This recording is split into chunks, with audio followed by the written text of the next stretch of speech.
గం గణపతయే నమః దుం దుర్గాయై నమః ద్రాం దత్తాత్రేయాయ నమః శరబిందు సమాకారే పరబ్రహ్మస్వరూపిణి వాసరాపీఠనిలయే సరస్వతీ నమోస్తుతే.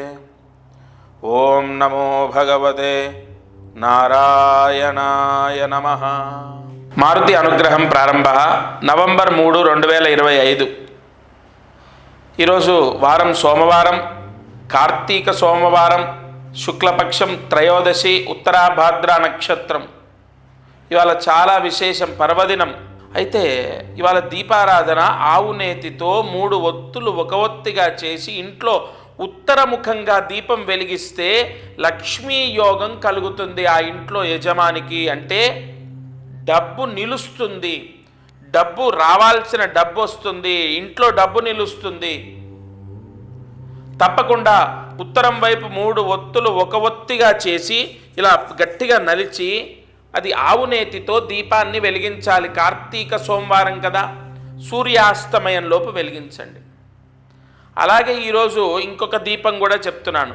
సూర్యాస్తమయం తర్వాత ఉసిరి దీపం వెలిగించండి. ఉసిరి దీపం మీకు తెలియందేం కాదు. ఆ ఉసిరి దీపాన్ని సూర్యాస్తమయం తర్వాత మీ ఇంట్లో పూజామందిరంలో ఒక రాగి ప్లేట్లో కానీ లేదా ఒక తమలపాకులో కానీ పెట్టి ఉసిరి దీపాన్ని వెలిగించండి. మామూలుగా ఉసిరి దీపము తులసమ్మ దగ్గర వెలిగిస్తారు, ఇంట్లో కూడా వెలిగించవచ్చు. కార్తీక సోమవారం ఇవాళ వెలిగించండి. అలాగే ఖచ్చితంగా ఈరోజు తలస్నానాన్ని చేయండి.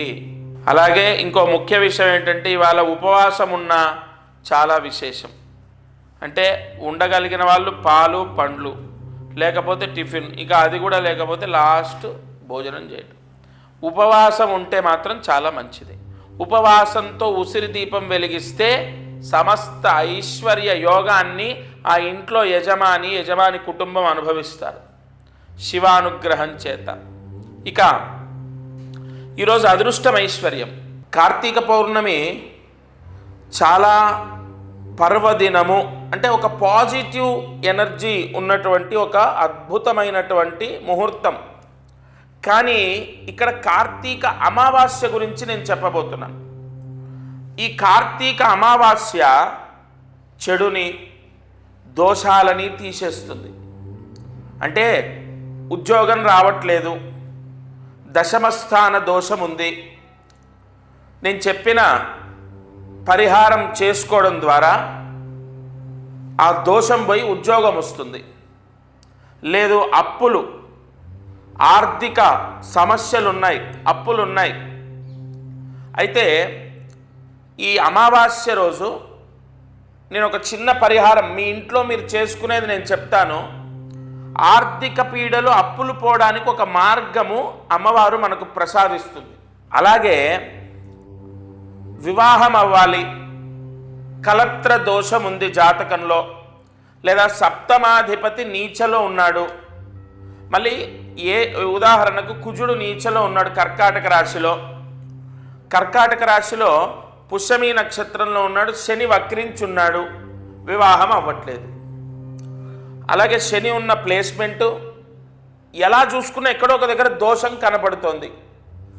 అమావాస్య, కార్తీక అమావాస్య, కార్తీక పౌర్ణమి ఎలాగైతే పాజిటివ్కి, మంచికి కారకత్వమో, కార్తీక అమావాస్య చెడుని హరిస్తుంది. అంటే వెంటనే వివాహం అవ్వడానికి ఈ పరిహారం చేసుకోండి. మీ ఇంట్లో మీరు వివాహం అవుతుంది. ఏం చేయాలి అంటే త్రికోణ భస్మము అని పంపిస్తాను నేను. త్రికోణ భస్మము. ఎవరికి సమస్య ఉంది, ఇప్పుడు అబ్బాయికి ఉద్యోగం రావాలి, లేదా అమ్మాయికి వివాహం అవ్వాలి, లేదా అమ్మాయికి ఉద్యోగం రావాలి, అబ్బాయికి వివాహం అవ్వాలి, లేదా ఆర్థిక పీడలు పోవాలి, అప్పులు పోవాలి, లేదు ధనయోగం, వ్యాపార యోగం, అన్నిటికీ మీ కోరిక ఏదో దానికి త్రికోణ భస్మము. ఆరోగ్య సమస్యలున్నా, పోయిన సంవత్సరం నేను మనస్ఫూర్తిగా, అంటే నిజంగా చెప్తున్నాను, పోయిన సంవత్సరం కార్తీక అమావాస్య రోజు ఎంతోమంది ఆర్థిక సమస్యలు ఉన్న వాళ్ళు నేను చెప్పిన పరిహారం చేసి ఆర్థిక సమస్యలు పోయాయి, ఆరోగ్య సమస్యలు పోయాయి అని చెప్పారు. అయితే ఈ త్రికోణ భస్మము మీ ఇంట్లో మీరు నీళ్ళలో కలుపుకొని స్నానం చేయాలి. నవంబర్ 20వ తారీఖు, నవంబర్ 19వ తారీఖు, 20వ తారీఖు అంటే ఖచ్చితంగా 20వ తారీఖే త్రికోణ భస్మము అన్నది నేను పంపిస్తాను. ఆ త్రికోణ భస్మం ఏంటంటే ఆవాహన మంత్రాలతో, మూల మంత్రాలతో దాన్ని మంత్రించినటువంటిది. ఆ త్రికోణ భస్మం మీకు పోస్టు ద్వారా వస్తుంది. అది మీరు నీళ్లల్లో కలుపుకొని స్నానం చేయాలి. ఇంటిల్లిపాదిలి చేయకూడదు. ఎవరి గురించి ఇప్పుడు మీరు ఇక్కడ స్క్రీన్ పైన కనపడుతున్న నెంబర్కి ఫోన్ చేసి ఎవరి గురించి పూజ చేయమంటే వాళ్ళకే అది పనిచేస్తుంది. ఎందుకంటే అభిమంత్రణ చేస్తాం కదా, అబ్బాయికి ఉద్యోగం రావాలండి, అబ్బాయి గురించి చేయండి, అబ్బాయికి సంబంధించే పనిచేస్తుంది. అయితే ఒకవేళ అబ్బాయి ఇక్కడ లేడు, అమ్మాయి ఇక్కడ లేదు, అమ్మాయి కోసం అబ్బాయి కోసం ఎవరైతే భగవంతుణ్ణి ప్రార్థిస్తున్నారో అంటే అమ్మ కానీ నాన్న కానీ, జన్మనిచ్చిన తల్లి తండ్రి లేదా తోడబుట్టిన వాళ్ళు ఎవరైనా ఆ భస్మ స్నానం చేయొచ్చు. వాళ్ళ గురించి మీరు చేస్తే వాళ్ళకే పనిచేస్తుంది. ఎందుకంటే వాళ్ళ పేరు మీదే ఒకరోజు మూల మంత్ర, ఆవాహన మంత్ర పూజలు చేసి మంత్రించి ఇస్తాం కాబట్టి వాళ్ళకే పనిచేస్తుంది. ఇంకొకటి, విపరీతంగా మనము అంటే పూజలు యజ్ఞయాగాది క్రతువులు చేస్తుంటాం, ఎంతో కొంత ఖర్చు అవుతుంది. అలా అంటే ఎక్కువగా ఖర్చు అయ్యేది కూడా ఏం కాదు, కేవలము మీకు 450 రూపాయలు, కేవలం 450 రూపాయలు మాత్రమే. అయితే ఒక 100 రూపాయలు పోస్ట్ ఛార్జ్ అనేది మీరు పెట్టుకోవాలి. అంటే 550 మీకు ఖర్చు అవుతుంది అంతే. దీనివల్ల ముఖ్యంగా కార్తీక అమావాస్య నేను చెప్పినట్టు చెడుని, దోషాలని, నవగ్రహ దోషాలని, ఏలినాటి శని దోషం, కుజ దోషం ఇవన్నీ కూడా తగ్గుతాయి. ఏలినాటి శని దోషం వాళ్ళైతే ప్రతి అమావాస్య నా దగ్గర ఈ త్రికోణ భస్మం తీసుకొని భస్మ స్నానం చేస్తున్నారు, మాకు చాలా వరకు ఉపశమనం కనపడుతోంది అని చెప్పి. కాబట్టి కార్తీక అమావాస్య నవంబర్ 20వ తారీఖు నాడు మీరు నేనిచ్చిన త్రికోణ భస్మ స్నానం చేస్తే తప్పకుండా మీకు మీ కోరికలు నెరవేరుతాయి, ముఖ్యంగా మీ సమస్యలు పోతాయి. ఇప్పుడు ఉద్యోగంలో స్ట్రగుల్ అవుతున్నాడు ఒక ఆయన, గవర్నమెంట్ జాబు, సస్పెండ్ అయ్యాడు ఆయన. ఒక నింద పడి సస్పెండ్ అయితే, ఇది లాస్ట్ ఇయర్ విషయం చెప్తున్నాను, త్రికోణ భస్మ స్నానం అయ్యా, జపతపాదులు యజ్ఞయాగాదులు చేయండి అని నేను చెప్పను. ఈ చిన్న పరిహారం అయితే ఫస్ట్ చేయండి, దీంతో అవ్వకపోతే చూద్దాం. ఆయన చేయడము వెంటనే రిజల్ట్ రావడం జరిగింది. కాబట్టి ఉద్యోగం రావాలి, ఆర్థిక సమస్యలు పోవాలి, లేదా ఉద్యోగం మారాలి. కొంతమందికి ఒక డౌట్, ఇప్పుడు పరిస్థితులు బాగాలేదు, ఉద్యోగం మారాలి, మరి ఇది వదిలేస్తే ఇంకో ఉద్యోగం దొరుకుతుందా లేదా? మంచి ప్లేస్మెంట్ అంటే మంచి కంపెనీలో జాబ్ దొరుకుతుంది. ఎందుకంటే త్రికోణ భస్మ స్నానము అంత దోషాన్ని తీసేస్తుంది, ఎంతో వరాన్ని ప్రసాదిస్తుంది. మీకు అంటే మీ పిల్లలకు కానీ ఏదైనా సమస్య ఉంది, సరిగా చదవట్లేదు, చెప్పిన మాట వినట్లే, చెడు అలవాట్లకు గురయ్యారు, వాళ్ళతో చేయించండి. వాళ్ళు చెప్పిన మాట వినకపోతే, ఒక ఆయన ఏం చేశారో తెలుసా, వాళ్ళ అబ్బాయి చెప్పిన మాట వినట్లేదు, మూర్ఖంగా వ్యవహరిస్తున్నాడు, అలాగే దాన్ని ఏమంటారు, చెడు అలవాట్లకు గురయ్యాడు, త్రికోణ భస్మ స్నానం చేయమంటే ఆయన చెప్పిన మాట వినవాడు ఎందుకు చేస్తాడు? వాళ్ళ నాన్న ఆయనకు తెలియకుండా వాళ్ళ వాటర్లోనే కలిపేసి భస్మ స్నానం చేసేటట్టు ఏర్పాటు చేశాడు. ఏదో ఒక రూపంలో త్రికోణ భస్మ స్నానము కార్తీక అమావాస్య రోజు చేయాలి. లేకపోతే తల్లిదండ్రులు పిల్లల గురించి చేయాలి. కొంతమంది ఎక్కడో విదేశాల్లో ఉంటారు, పిల్లల గురించి తల్లిదండ్రులు చేయాలి. వివాహము, సంతానము, వైవాహిక సమస్యలు, ఒకరిలైతే భార్యాభర్తకి ఇద్దరికి ఇచ్చాను, వైవాహిక సమస్యలు తగ్గాయండి అని చెప్పారు. ఇలా అనేక కష్టాలకు, సమస్యలకు కార్తీక అమావాస్య చాలా పవర్ఫుల్. నేను చెప్పిన పరిహారము పోస్ట్ ద్వారా తీసుకోండి, మీ గోత్రనామాలు తీసుకొని పూజలు చేసి పంపిస్తాను. ఈరోజు కార్యసిద్ధి మంత్రాన్ని జాగ్రత్తగా రాసుకోండి. ఓం శ్రీం నం మహారాజశ్రీ పరమేశ్వరాయ నమః. ఓం శ్రీం నం మహారాజశ్రీ పరమేశ్వరాయ నమః. ఓం శ్రీం నం మహారాజశ్రీ పరమేశ్వరాయ నమః. ఈ మంత్రాన్ని 3 సార్లు రాసి 108 మార్లు జపించండి. ఈ మహామంత్రాన్ని మనస వాచ కర్మణ ఎవరైతే జపిస్తారో వారికి ప్రయోగ సిద్ధి, అంటే వారు ఏది ప్రయోగం చేస్తే, అంటే ఏది ప్రయత్నం చేస్తే అది ఫలిస్తుంది. అది ఉద్యోగమా, విదేశీ యోగమా, వివాహమా, గృహమా, ఏదైతే అది పరమేశ్వరుడు ప్రసాదిస్తాడు. పరమేశ్వరాధీనంలో ఉన్న నవగ్రహాలు వరాన్ని ఇచ్చేస్తాయి. అంత విశేషం. త్రయోదశి సోమవారం. తప్పకుండా ఈ మంత్ర జపాన్ని ఉదయం, మధ్యాహ్నం, సాయంత్రం లేదా రాత్రి పడుకునే లోపు 108 మార్లు జపించండి. ఇక మారుతి అనుగ్రహంలో మనం ఎన్నో విషయాలను తెలుసుకుంటున్నాం.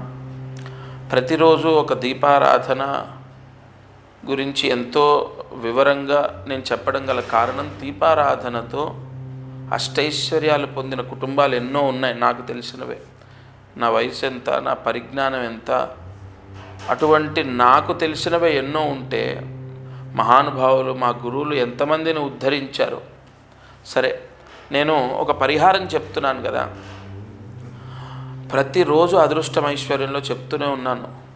త్రికోణ భస్మ స్నానము. కార్తీక అమావాస్య నవంబర్ 20వ తారీఖు విశాఖ నక్షత్రం గురువారం రావటం, గురువు నక్షత్రం రావటం, అమావాస్య. ఖచ్చితంగా కార్తీక అమావాస్య రోజు త్రికోణ భస్మ స్నానం చేస్తే అంతులేని ఐశ్వర్యం. ఇది ఎందుకు నేను ఇంత మనసులోంచి మాటని వాడుతున్నాను అంటే, ఆ మాట అలా ఎందుకు చెప్తున్నానంటే, కొన్ని ముహూర్తాలు అంత యోగాన్ని, అంత వరాన్ని ఇస్తాయి. అబ్బాయికి ఉద్యోగం రావాలి, లేదా వివాహం అవ్వాలి, అమ్మాయికో అబ్బాయికో పెళ్ళి అవ్వాలి, అమ్మాయికో అబ్బాయికో ఉద్యోగం రావాలి, లేదు పాప ప్రక్షాళన. ఇదంతా కాదు, పాప ప్రక్షాళన అవుతుందండి త్రికోణ భస్మ స్నానం చేస్తే.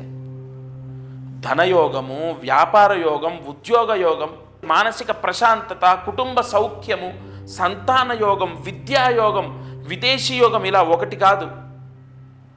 ఏ వ్యక్తి అయితే తనకు తానుగా కోరికని కోరుకొని త్రికోణ భస్మ స్నానం చేస్తాడో ఆ వరాన్ని పొందుతారు. తప్పకుండా నవంబర్ 20వ తారీఖు రోజు ఈ త్రికోణ భస్మ స్నానం చేయాలి. అది ఎలా చేయాలి? ఒక త్రికోణ భస్మం అని నేను పంపిస్తాను. అది ఇంట్లో మీ ఇంట్లో మీరు నీళ్ళలో కలుపుకొని స్నానం చేయాలి. అయితే ఎవరికి వారే, ఇప్పుడు ఉదాహరణకు పైన మన ఇంటి పైన ట్యాంక్ ఉంటుంది, ఆ ట్యాంకులో కలిపేసి అందరం చేస్తాం. అలా కాదండి, అలా కాదంటే నన్ను ఒక ఆవిడ పాపం అమాయకంగా ఆవిడ ప్రశ్న వేశారు. పాపం ఏం తెలుసు, కానీ నేను వివరంగా, అమ్మా అలా కాదు, మంత్రించేది త్రికోణ భస్మం అంటే కుటుంబంలో నలుగురున్నా ఒకే గోత్రమైన ఎవరిది వారికే, ఎవరి కర్మ వారిదే, ఎవరి ప్రాయశ్చిత్తం వారిదే కదా. తండ్రి ప్రభుత్వ ఉద్యోగం, కొడుకుకు ఖచ్చితంగా ప్రభుత్వ ఉద్యోగం వస్తుందని గ్యారంటీ లేదు కదా. తండ్రి ఒక పెద్ద సూపర్ స్టార్, అలాగని కొడుకు కూడా అలాగే అవుతారని లేదు కదా. లేదు తండ్రి ఒక పెద్ద దానకర్ణుడు, కొడుకు అలా ఉంటాడని లేదు కదా. ఎవరి కర్మ అనుసారైనా వాళ్ళు అనుభవించే ప్రాయశ్చిత్తం వాళ్ళదే. ఎవరికి వారికే త్రికోణ భస్మ స్నానం చేయాలి. నవంబర్ 20 మీరు కోరుకున్న ప్రతి కోరిక సిద్ధిస్తుంది. ఇక ఇది ఇవాల్టి మారుతి అనుగ్రహం కార్యక్రమం. మంత్రజపం చేయండి, దీపారాధన చేసుకోండి. అదృష్టమైశ్వర్యంలో ముఖ్యంగా నేను చెప్పిన ఈ త్రికోణ భస్మ స్నాన ప్రాయశ్చిత్తం చేసుకోండి. ఎప్పుడు ఒక్కటి గుర్తుపెట్టుకోండి, చివరిగా ఒక మాట, ఎప్పుడు ఏ వ్యక్తి కర్మ ఎలా పోతుంది అన్నది దైవ నిర్ణయం. కాబట్టి ఏ పరిహారాన్ని వదిలిపెట్టొద్దు, అది మిమ్మల్ని ఉద్ధరింపజేస్తుంది. ఇంకొకటి, మనం ఖర్చు పెట్టేది ఎంత అండి? 450 రూపాయలు ఆ బ్రాహ్మడికి ఇస్తాం, 100 రూపాయలు పోస్టుకి ఇస్తాం, 550 రూపాయలు అంతే. ఇవన్నీ కూడా నేను ఎందుకు మీ దగ్గరికి తీసుకొస్తున్నాను తెలుసా? ఇవాళ ఏ గుడికి వెళ్ళి ఏ పూజ చేసినా 2000, 3000, 10,000 ఎక్కడ చూసుకోండి మీరు. కానీ నా వాళ్లకు అసలు ఏ రకంగా, అన్ని రకాలుగా నిస్సహాయంగా ఉన్న వాళ్ళు కూడా భగవత్ అనుగ్రహాన్ని పొందాలి. జీవితంలో కర్మ దోషం శాశ్వతం కాదు. మన జీవితం మనమే ఉద్ధరింపజేసుకోవచ్చు భగవత్ అనుగ్రహం ద్వారా. అందరూ బాగుండాలి. దత్తార్పణమస్తు.